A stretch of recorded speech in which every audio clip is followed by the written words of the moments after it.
जी। जी जय श्रीमन नारायण जी। जी। ये मेरी सहेली है, उनकी लड़की है, तो वो बोलती है कि गुरु मंत्र नहीं लिया तो जाप कर सकते?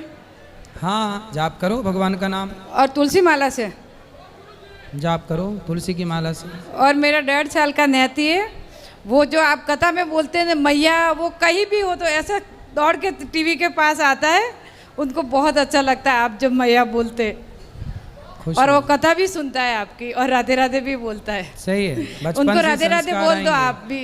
बिल्कुल, बच्चे को सार्थक राधे नाम है, राधे। सार्थक को राधे राधे। सार्थक और एक वेद। सार्थक और वेद को राधे राधे। Thank you. राधे राधे गुरुजी। जी, आपके चरणों में कोटि कोटि प्रणाम। खुश रहिए, कैसे हैं गुरुजी? कृपा है। गुरुजी कानपुर से आए हूँ मैं। कानपुर कब आएंगे गुरुजी? कानपुर कब आएंगे आप? कौन से कानपुर? इस कानपुर के? नहीं नहीं, उस कानपुर। बताइए कब आएंगे? आएंगे। ठीक है गुरुजी, हम लोग बुलाएंगे आपको। ठीक है, बुलाना। गुरुजी मेरे पति की तबीयत खराब रहती है, उनसे बोला करो योग किया करें। कथा सुनते नहीं है, वो नींद का दवा खा के सोते हैं। हाँ, और डिस्प्रेशन में चले गए हैं। काय में चले गए? पता नहीं, दवाई बिना खाए सोते नहीं है। नहीं, कहाँ चले गए फिर बताओ? डिस्प्रेशन में। डिस्प्रेशन के डिप्रेशन? हाँ। अच्छा, डिस्प्रेशन में चले गए, बात सही है। हाँ। तो वहाँ डिस्प्रेशन में जाके क्या पाए वो? पता नहीं, सोते नहीं है रात में, कहते हैं ना कि तो डिस्प्रेशन में रोज जाते हैं कि कभी कभी? रोज जाते हैं। फिर वापस आ जाते हैं? हाँ। कि नहीं आते? गुरुजी वो सोते नहीं है जल्दी, कहते हैं कि मैं मर जाऊंगा, ये हो जाऊंगा, बस सोचते रहते हैं कि हमारे बच्चों को क्या होगा। तो डिस्प्रेशन में जाके किसी से मिलते होंगे? पता नहीं। गुरुजी उनको बोल दीजिए कि कथा सुना करें। मुकेश नाम है। मुकेश? हाँ, बोल दीजिए। भाई मुकेश, डिस्प्रेशन में ना जाया करो और मन लगा के कथा सुना करो। हाँ। यदि आप कथा सुनेंगे रुक जाइए तो आपका परिवार बचेगा गुरुजी। और ये डिस्प्रेशन बहुत बुरी चीज है। तो ये डिस्प्रेशन कहाँ आपके पड़ोस में रहती है? नहीं गुरुजी, बहुत अच्छे हैं वो। अच्छा। हाँ, लेकिन वो सोते नहीं है बस। तो ऐसे रात भर जागते रहते? हाँ, जागते रहते, बच्चों को देखते रहे, मेरे बच्चों कुछ ना हो जाए, हमको ना कुछ हो जाए। मतलब आपको देखते रहते हैं बैठे हैं? हाँ, बस सोते नहीं है जल्दी। पूरी रात? पूरी रात नहीं तो सोते। आपके पति बहुत अच्छे नहीं है? पता नहीं, मानते बहुत आजकल के पति वो देखो कितनी परेशान है, उनके पति पड़ोसनों को देख रहे हैं और आपके पति अच्छे आपको देख रहे हैं। गुरुजी, गुरुजी मैं एक भजन सुनाना चाहती जो आपको ढोंगी पखंडी करता है। मेरे से बहुत हरतुज करते हैं वो लोग कि तेरे गुरु ऐसे हैं वैसे हैं, भीख मांग के वो घर बनवाते हैं, अपने पैसे से क्यों नहीं बनवाते हैं। सुनाओ। मेरे सदगुरु का महिमा अपार, अनाड़ी क्या जाने। मेरे सदगुरु का महिमा अपार, अनाड़ी क्या जाने। क्या जाने कोई क्या जाने, मेरे सदगुरु का महिमा अपार, अनाड़ी क्या जाने। सदगुरु का महिमा पूछो भगतन से, सदगुरु का महिमा पूछो भगतन से। ऐसा न मिल गई ना गुरु भगवान, अनाड़ी क्या जाने।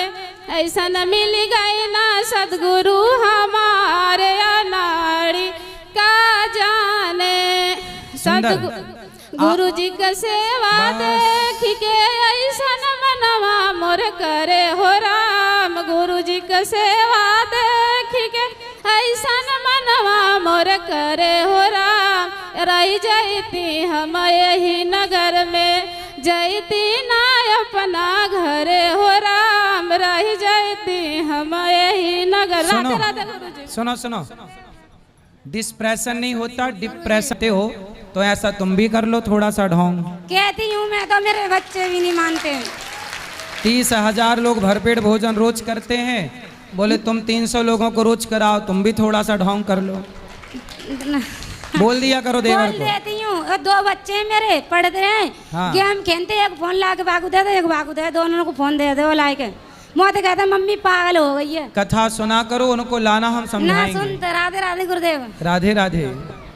गुरुजी राधे राधे। जी। मेरे पति बहुत पीते हैं। शराब पीते हैं? हाँ। तो आप भी पीती हो? है? नहीं मैं नहीं पीती। कितने साल से शराब पी रहे हैं? उन्होंने जब से लड़का होया जाती पीने लगे। तो लड़के के होने की खुशी में पी रहे हैं? हाँ पता नहीं। अब लड़का कितने साल का हो गया? 7 में चल लिया। तो 7 साल से शराब पी रहे हैं। हाँ। तो बताओ हम क्या सेवा करें आपकी? जो तुम्हारी कृपा है तुम ही सेवा करोगे। तुम बात कराओ उनसे, कहाँ हैं? आए हैं? वे नहीं आए, वे नहीं। तो मैंने उनको- कहा बहुत चलो चलो नहीं आए। उनको लाते तो समझाते। समझाना बस समझाया ही जा सकता, शराबी को और क्या किया जा सकता। श्री गुरुचरण कमल पदभ्यो नमः। मैं 2022 में सेवानिवृत्ति के बाद गुरुदेव से दीक्षा ग्रहण किया, भागवत कथा पोथी पाठ करवाया, अन्य क्षेत्र में भी दिया, और 2 वर्षों तक तो मैं सेवानिवृत्ति के बाद आचार्य जी का काम करता हूँ, पंडिताई। अच्छी खासी आमदनी होती है हर महीना। गौरी गोपाल आश्रम के नाम से हमारी धर्म पत्नी जो है एक 10% अंश निकलवाती है, और उससे फिर अभी आज से मैं पोथी पाठ करवा रहा हूँ। वाह।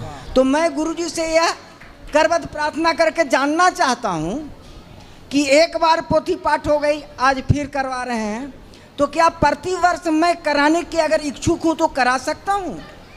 ये दास अनिरुद्ध, हम हर महीने में 2 पाठ सुनते हैं, 2 बार पाठ कराते हैं, मतलब साल के 24 पाठ हम हमेशा कराते हैं 12 महीने। तो ये दास जी तो आप भागवत जी देखो, जितना अधिक जी सुन लो ये पुण्य है, तो जितना अधिक से अधिक करा सकते हैं करा सकते हैं। हमारी हार्दिक अभिलाषा है कि मैं 70 वर्ष के हो गया, जाने का तो जाना ही है, आया है तो जाएगा। राजा रंग फकीर पदाधिकारी से सेवानिवृत्त हुए, पत्नी बेटी बेटा सब जो है बहुत अच्छे विचार के हैं, सब धर्मावलंबी हैं। तो हमारी इच्छा है कि मैं प्रतिवर्ष 6 महीना पर यहाँ आऊँ। अच्छा है, आप आइए, और आप जो कर रहे हैं वो बहुत शुभ कार्य पोथी है। पाठ और अन्य क्षेत्र, ये जरूर। मैं संकल्प ले लूं कि जब तक हम लोग दोनों हैं उसको पूरा करें। भगवान की कृपा से पेंशन भी मिलता है, आचार्य जी से भी अच्छा कमाई हो जाती है। तो गुरुदेव का अच्छा है, जब धन है तो उसे धर्म में ही लगाना चाहिए। आपका विचार बहुत उत्तम है, जी। खुश रहिए, श्री गुरुचरण कमल पदभ्यो नमः। सुखी रहिए। जय श्री मरण महाराज जी। हैं? जय श्री मान नारायण। पूरा बोलो। जय श्रीमन नारायण महाराज जी। जय श्रीमन मैं नारायण। बरेली से आई हूँ, जानते भी हो रहे हो आप तो, मैं तो हर महीने आती हूँ। बरेली? हाँ जी। झुमका गिरा रे? जब आप जाओ ना तभी गिरवाऊंगी। अभी मिला नहीं झुमका है? नहीं मिला है, बस गिरा है। बहुत बड़ा झुमका है साहब महाराज जी। बताओ। मैं ये कह रही थी, जैसे हम पूजा करते हैं ना सवेरे, तो तांबे के लोटा में जल रख देते हैं, ठीक? तो वो जल दूसरे दिन बासे जल को बच्चे चढ़ा देते हैं।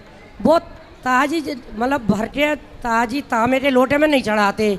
तो जो नहाते हैं और नहाए और वो जल रात वाला होता है उसे सूरज पे चढ़ा देते हैं। वो चढ़ाना चाहिए नहीं चढ़ाना चाहिए? ताजा चढ़ाओ तो अच्छा है, जी? ना हो ताजा चढ़ाओ तो अच्छा है, अच्छा। ना हो तो फिर ठीक है। नहीं है, जल तो है तो ताजा चढ़ाओ। नहीं, उसे चढ़ाने से कोई परेशानी तो नहीं है? परेशानी कुछ नहीं है, पर ताजा हो तो अच्छा है। ठीक बस है ऐसे महाराज जी, राधे राधे। खुश रहिए। राधे राधे महाराज जी, दंडवत प्रणाम। मेरा प्रश्न ये था कि जैसे आप हमेशा बोलते हैं कि समर्पण करना चाहिए भगवान जी के आगे, तो समर्पण सिर्फ बोलने से हो जाता है या उसके लिए कुछ करना पड़ता है, या कैसे होता है समर्पण? समर्पण बोलने से नहीं होता, समर्पण व्यवहार में दिखता है। कैसे दिखता है? जैसे जो ईश्वर परिस्थिति निर्मित करें, सुख या दुख, हानि या लाभ, जो हर परिस्थिति में ईश्वर के अधीन रहे, हर परिस्थिति में परमात्मा की कृपा माने, कोई शिकायत ना हो, उस समर्पण के भाव को उस परिस्थिति में अनुकूल रहे, यही समर्पण है। अब मैं कहूँ दिन भर कि मैं समर्पित हूँ, समर्पित, पर जरा दुख आ जाए तो मैं व्याकुल हो जाऊँ, तो काय बात का समर्पण है? समर्पण का मतलब ये है कि सुख दुख से छू ना पावे, ना सुख में वो रमे, ना दुख से परेशान करे, वो हर हाल में भगवान के आश्रित रहे कि ये सब ईश्वर का प्रसाद है, जो सुख है जो दुख है वो सब ईश्वर का है। इस विचार को, इस शरणागति को समर्पण कहते हैं। अगला एक और प्रश्न था कि हम लोग जैसे सब यहाँ पे बैठे होंगे, हम सब भगवान में मानते हैं, सब भगवान को पसंद करते हैं, लेकिन उनकी दृष्टि हम पे है या नहीं है, ये चीज़ हमें कैसे पता चलेगी? सब भगवान मतलब अब जैसे हम उनसे प्रेम करते हैं, वो भी हमसे उतना ही प्रेम करते हैं, कैसे पता चलेगा हमें? भाई, माँ अपने बच्चे से ज़्यादा प्रेम करती है कि बच्चा अपनी माँ से ज़्यादा प्रेम करता है? माँ अपने बच्चे से, है ना? माँ जितना प्रेम करती है बच्चे से, बच्चा उतना प्रेम कर ही नहीं सकता अपनी माँ से। वो जितना करेगा वो केवल 10% होगा या 20% होगा। माँ जितना प्रेम करती है बच्चा चाह के भी नहीं कर सकता। उसी तरह भगवान जितना प्रेम भक्त से करते हैं उतना प्रेम भक्त भगवान से कभी कर ही नहीं सकता। जितना करेगा वो 10-20% होगा। तो भगवान का प्रेम ज़्यादा है भक्तों पर। भक्तों का प्रेम कितना भी ज़्यादा हो पर वो कम ही है ईश्वर के प्रेम के आगे। इसलिए देखो ना, जब हम ईश्वर को जानते नहीं थे, जब हम माँ के पेट में थे, तब तो हम नहीं जानते थे। तब उन्होंने हमारे लिए आंखें दे दी पेट में ही, पाँव दे दिए पेट में ही। जब हम पैदा हुए, जब हम छोटे थे, तब भी हम, जब हम 5 साल के थे तब भी हम भगवान को कहाँ जानते थे। लेकिन 5 साल के थे तब भी ईश्वर ने हमारे लिए सब कुछ किया। आँख दी, पाँव दिया, पुराने दांत तोड़े, नए दांत लगवाए। तो ये परमात्मा की ने गतिविधि थी। तो परमात्मा का तो 12 महीने 24 घंटे भक्त पर नजर है। तो हर क्षण ईश्वर का जो बदलाव हमारे शरीर में वो ईश्वर का बदलाव है। तो भगवान जितना, हम तो सो जाते हैं तो ईश्वर को भूल जाते हैं, लेकिन जब हम सोते हैं तब भी परमात्मा हमें याद रखते हैं कि हमारा भक्त सो रहा है। सोते समय तो हम बिल्कुल मुर्दे की तरह हैं, पर उस समय दृष्टि ईश्वर की तब भी है। इसलिए भगवान को माता कहा गया, त्वमेव माता। इसलिए कहा है मात पिता तुम मेरे। जैसे बच्चा सोता है तो माँ जाग कर उसकी रखवाली करती है, जरा भी कुन्न मुन्न किया तो माँ जाग जाती है। ऐसी भक्त सोता है निश्चिंत, पर भगवान उसके लिए जागते हैं। इसलिए तो भगवान मंदिरों में खड़े हैं। बैठे हुए भगवान कहाँ हैं? कम जगह है जहाँ भगवान बैठे हुए हैं। सदा अपने भक्त के लिए एक पाँव से खड़े रहते हैं हमारे कृष्ण कन्हैया। कब भक्तों को ज़रूरत पड़ जाए, कब दौड़ना पड़े। बस एक आखिरी प्रश्न था। मेरे कोई जानने वाले, ये प्रश्न उनकी तरफ से है। उनको एक प्रॉब्लम है जिसको OCD कहा जाता है, ऑब्सेसिव कंपल्सिव डिसऑर्डर। इसमें क्या होता है कि जैसे जर्म से फोबिया टाइप का हो जाता है, डर हो जाता है, और हर चीज़ को करने का एक पैटर्न बन जाता है। तो मतलब जैसे फिज़िकल जो बीमारियां होती हैं वो हम लोग देख सकते हैं, पर ये जो मेंटल प्रॉब्लम्स होते हैं वो दिखते भी नहीं, और शायद लोग समझते भी नहीं आजकल के टाइम पे। तो उन्होंने मेडिकेशंस भी लिए हैं काफ़ी, पर उससे कोई फ़र्क नहीं पड़ रहा उनको। तो उन्होंने मुझे बोला था कि महाराज जी से पूछना कि हमारे शास्त्रों में या कहीं भी ये चीज़ों का वर्णन किया गया है मेंटल प्रॉब्लम्स का, और अगर किया है या नहीं किया तो इसका क्या निवारण हो सकता है, इसको ठीक कैसे किया जाए? देखिए, ये जितनी बीमारियां हैं मेंटल इत्यादि, जो मानसिक तनाव है, मानसिक बीमारियां बोलते हैं इसको। एक शारीरिक होती है, एक शारीरिक रोग होता है, एक मानसिक रोग होता है। तो ये मानसिक रोग है। इस मानसिक रोग में 2 चीज़ें कामयाब हैं। पहला तो हम आयुर्वेद औषधियाँ लें, दूसरा हम शांत चित्त से सत्संग करें। संसार की हर बीमारी का उपचार है शांति, और शांति कहाँ मिलती है? सत्संग में। इसलिए उनसे बोलिए कि भगवान के पास ऐसा कौन सा रोग है जिसका उपचार ना हो। जब वो भगवान की कथा सुनेंगे प्रेम से तो भगवान उनकी व्यथा सुन लेंगे प्रेम से। बस एक बार भगवान की कथा धीरे धीरे सुने। डिप्रेशन, कितने लोग बैठते हैं बताते हैं कि हमने कथा सुनी, हम डिप्रेशन से बाहर आ गए, चिंताएं थीं बाहर आ गए। तो ये सही है। डॉक्टरों के पास कितनी भी टैबलेट वो दे दें, पर डिप्रेशन की कोई बीमारी थोड़ी होती है। चिंता है, अब इसकी क्या बीमारी? अब जैसे किसी को चिंता है कि बेटी बड़ी हो गई, अब ब्याह करना है। अब ये माँ बाप को चिंता खाए जाती है कि बेटी का ब्याह, बेटी का ब्याह।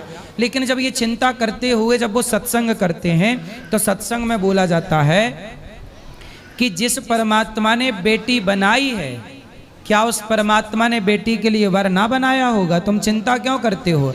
जिसने बेटी बनाई वो वर बनाया होगा, समय आने दो हो जाएगा। इतनी सी बात माँ बाप को समझ में आ जाए तो वो भगवान में झुकाव कर लेंगे कि भगवान जब चाहेंगे हो जाएंगे। वो चिंता से तुरंत मुक्त हो जाएंगे कि मैं क्यों चिंता करूं, जिस परमात्मा ने बनाया है उसे चिंता होगी। हम केवल कार्य करते रहें, प्रयास करते रहें। तो जब व्यक्ति भगवान से जुड़ के ऐसी पॉजिटिविटी से भरता है, देखो तुरंत चिंता दूर हो गई ना कि बेटी के ब्याह की चिंता है। लेकिन जब वो भगवान पे आश्रित हो जाएगी या हो जाएगा कि भाई भगवान ने बनाया ही होगा, वो ढूंढ के देंगे। तो संयोग ऐसे होते हैं कि जिनसे कभी जान परिचित नहीं थी, अचानक उनसे शादी ब्याह के संबंध हो जाते हैं। मतलब होनहार जो होना वो होके रहेगा, होनी तो होके रहे, अनहोनी ना होए। इसलिए भगवान पे आश्रित रहो।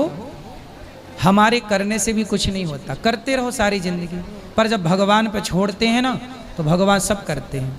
जब तुझसे ना सुलझे तेरे उलझे हुए धंधे, तब भगवान के इंसाफ पे छोड़ दे ए बंदे। वही तेरी मुश्किल आसान करेगा, जो तू ना कर सका वो भगवान करेगा। एक बार भगवान के आश्रित होने की जरूरत है बस। राधे राधे, दंडवत प्रणाम। खुश रहिए।